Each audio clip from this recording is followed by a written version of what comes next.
Christopher Columbus, as the first man to discover the Americas, is a myopic event that only happened in the minds of Eurocentric historians with an Aryan colonial agenda.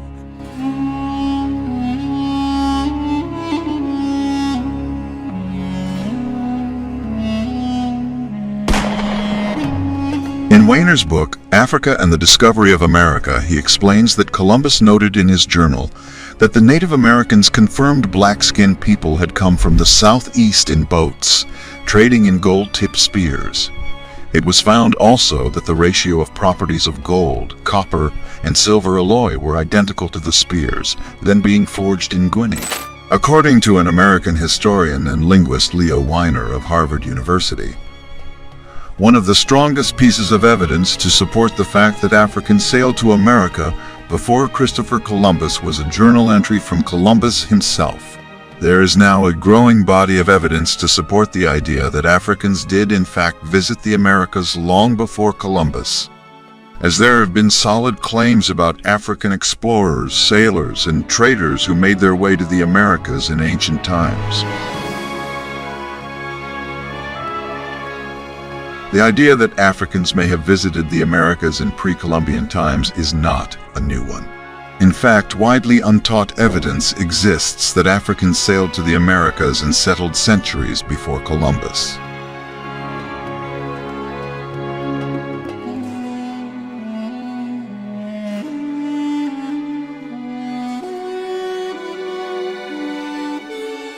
While we commend Christopher Columbus, or should we say Cristobal Colon, for sailing the seas in search of new land on Europe's behalf, he was not the first man to make that journey.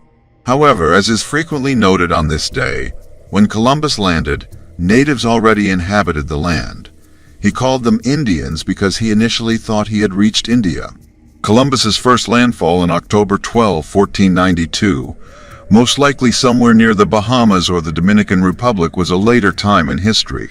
Let us even limit our scope within Europe, and Columbus will still not be the first European to have visited the Americas, as many genuine historians suspect that Viking Leif Erikson, who established a settlement in northeastern Canada in the 11th century, was the first European to come to the Americas. The truth is that black Africans, Indians, Polynesians, Chinese, and Arabs had visited the Americas long before Columbus. Enormous Olmec head statues with African facial characteristics found throughout Central and South America support that Africans had settled in America long before its apparent discovery, ranging up to 11.15 feet in height and weighing 30 to 40 tons. These statues generally depict helmeted black men with large eyes, broad fleshy noses. Columbus was never the first man to arrive at the Americas, rather he was the first to commit genocide. Sex, slavery of young girls, rape, pedophilias, mass mutilations, arbitrary killings, and transatlantic slavery in the Americas. The manufactured history by Columbus's European sponsors must be exposed and forcefully rejected.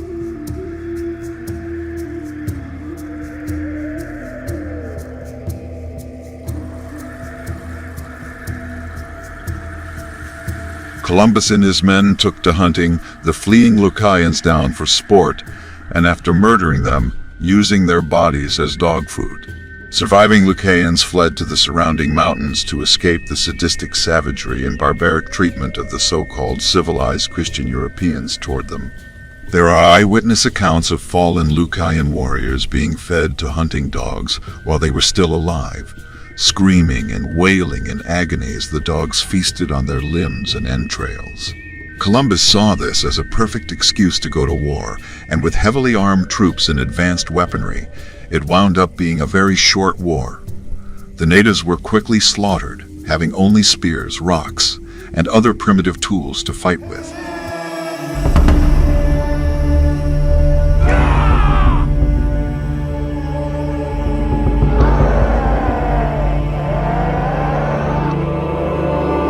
Eventually, the natives rebelled.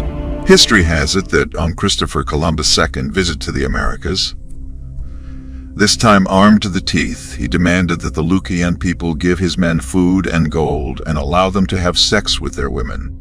When the Lucayan refused, Columbus responded by ordering that their ears and noses be cut off so that the now disfigured offended could return to their villages and serve as a warning to others. The ugly picture that emerges is of a brutal man who massacred the existing population of the islands, the Bahamas amongst others.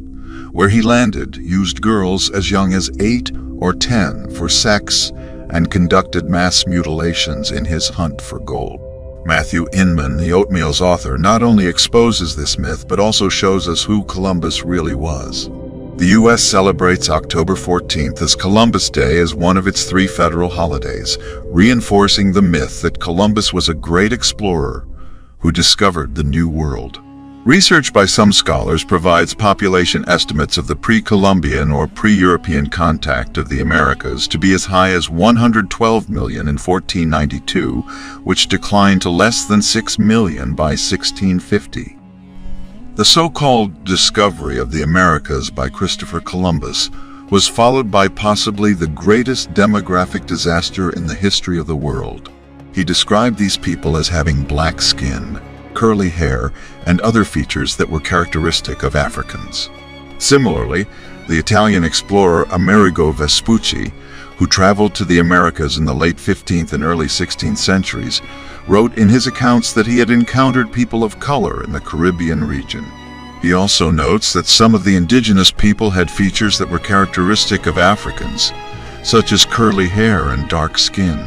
In his book, Natural History of the Indies, he describes seeing Negroes among the indigenous people of Hispaniola, present-day Dominican Republic, and Haiti.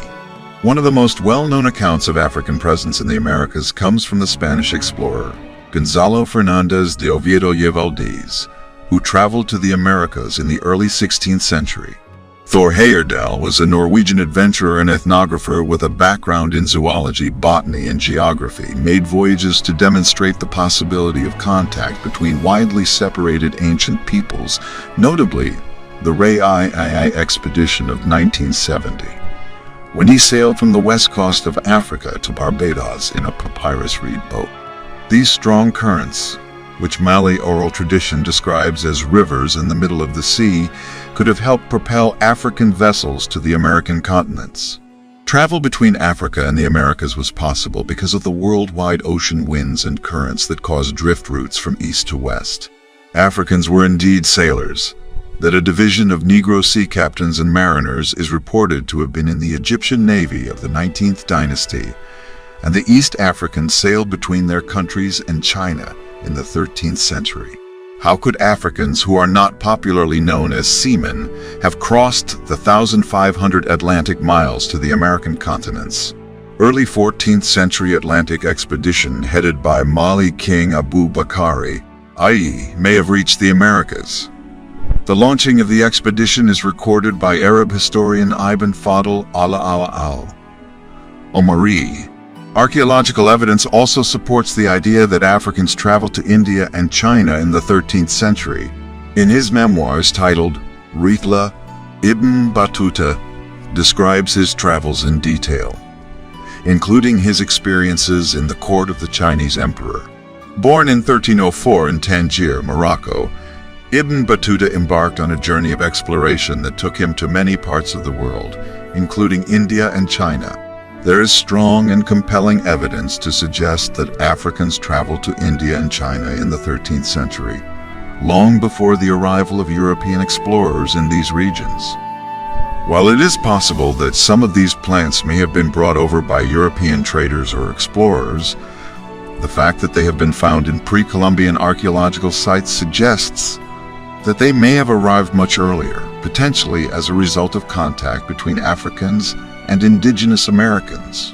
The presence of these and other African plant species in the Americas provides compelling evidence to suggest that Africans visited the Americas long before Columbus. The African oil palm has been found in South America, including in the Amazon region, where it was likely brought over by Africans or other non-European visitors.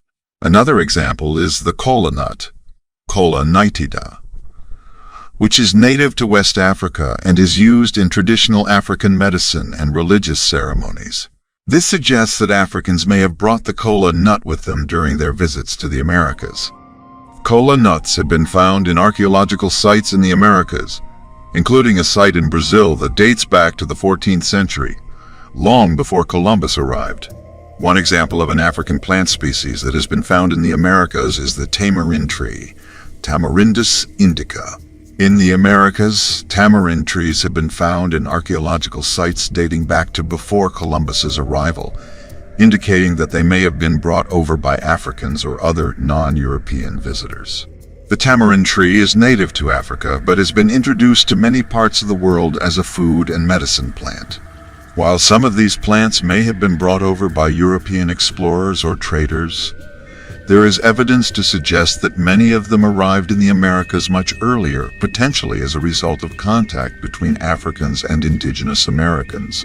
The presence of certain plant species that are native to Africa in the Americas provides further evidence to support the idea that Africans visited the Americas long before Columbus. Villacorta has written, "Any way you view it, Mexican civilization had its origin in Africa." Indian scholar Rafiq Girazboy appears to have been right when he wrote, "The black began his career in America, not as slave, but as master." Even early Mexican scholars were convinced that the impact of the black explorers on the New World was profound and enduring.